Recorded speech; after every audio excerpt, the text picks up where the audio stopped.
नमस्कार. आपल्या जीवनात सकारात्मक बदल घडावे, चांगल्या गोष्टी घडून याव्या असे जर तुम्हाला वाटत असेल तर ते कोणते बदल आपल्या जीवनात केले पाहिजे, त्यामुळे आपल्या जीवन आनंददायी होऊन जाईल, हेच आपण आजच्या व्हिडिओमधून पाहणार आहोत. चला तर मग व्हिडिओला सुरुवात करूया. आजकाल माणसाच्या आयुष्यात खूप ताणतणाव आहेत. म्हणजे प्रत्येकजण या ताणतणावातून वाट काढतच जगत असतो आणि असे जीवन जगत असताना त्याच्या मनात एक नाही अनेक विचार एक असतात. त्यात काही चांगले असतात तर काही वाईटही असतात. तर आपण आपल्या जीवनात कोणत्या सकारात्मक विचारांचा स्वीकार करायचा आणि कोणत्या निगेटिव्ह गोष्टीपासून आणि नकारात्मक गोष्टीपासून लांब राहायचे, हेच आपण आजच्या व्हिडिओतून पाहणार आहोत. तर दिवसाची सुरुवात सर्वप्रथम सकारात्मक गोष्टीने करायची, जेणेकरून आपल्या मनाला समज द्यायची की आजपासून वाईट विचार मनात आणणार नाही किंवा नकारात्मक गोष्ट मनात आणणार नाही. दिवसाचा दिनक्रम आपण डोळ्यासमोर येतो, त्यामुळे आज काय करायचे, आज कोणती कामे आहेत, त्याच्या आधी देवाचे आभार मानायचे आणि आज दिवसभरात जी काही कामे आहेत ती माझी सगळी होणारच आणि माझा आजचा दिवस चांगला जाणार आहे, अशा स्वतःच्या मनाला सूचना द्यायच्या. त्याच्यामुळे काय होतं माहिती आहे का, जी गोष्ट होणार नाही असे जे वाटत असते त्या देखील घडायला सुरुवात होते. कारण बदलाची सुरुवात ही आपल्याला आपल्या आतूनच करायची आहे. त्यासाठी स्वतःच्या मनाला सूचना देणे गरजेचे आहे. समजा उदाहरणार्थ एखाद्या आपल्या इंटरव्ह्यूला जायचे असेल आणि तिथे जर आपल्या नोकरी लागावी अशी आपली इच्छा असेल, तर आपल्या मनाला तशी समज द्यायची की ही नोकरी मला लागणार आहे, तिथला मालक चांगला आहे, तिथला स्टाफ चांगला आहे, सॅलरी चांगली आहे, अशा आपल्या मनाला सूचना द्यायच्या. वाईटही चुकूनही वाईट विचार मनात आणायचे नाहीत. मला नोकरी लागलेली आहे आणि मी कामावर जात आहे असे स्वप्न बघायचं. त्याच्यामुळे काय होतं माहिती आहे का, सकारात्मक विचार आपल्या मनात यायला सुरुवात होते.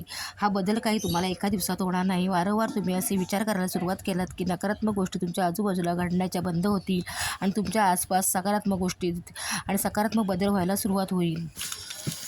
कधी कधी काय होतं माहिती आहे का, आपल्या मनात एक नाही अनेक विचार चालू असतात. म्हणजे आता आपण काम करत असू एक आणि आपल्या डोक्यात मात्र दुसराच विचार चालू असतो आणि त्या विचारांना काहीही अर्थ नसतो. म्हणूनच तुम्हाला ज्या गोष्टी साध्य करायच्या आहेत त्या गोष्टीवर फोकस करा, त्या गोष्टीचा सारखा विचार करा, त्याच्यावर चर्चा करा. उदाहरणार्थ तुमचे घरादाराचे प्रश्न असेल, नोकरीचे असतील, शैक्षणिक प्रश्न असतील किंवा एखादा लग्न करायचा प्रश्न असेल, गाडी घ्यायचा असेल, असे अनेक प्रश्न आपल्या मनात असतात.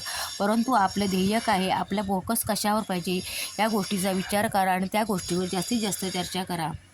अशाने काय होईल माहिती आहे का, तुमचे निगेटिव्ह विचारांकडे दुर्लक्ष होईल व चांगलेच विचार मनात यायला सुरुवात होतील व आपल्या आजूबाजूला देखील तशी परिस्थिती निर्माण होईल व तशा घटना घडत जातील.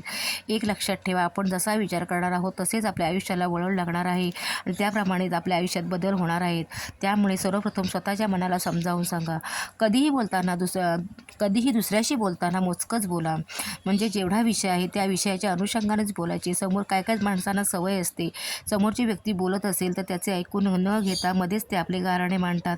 म्हणजे समोरच्या माणसाला ते पूर्ण बोलूही देत नाहीत.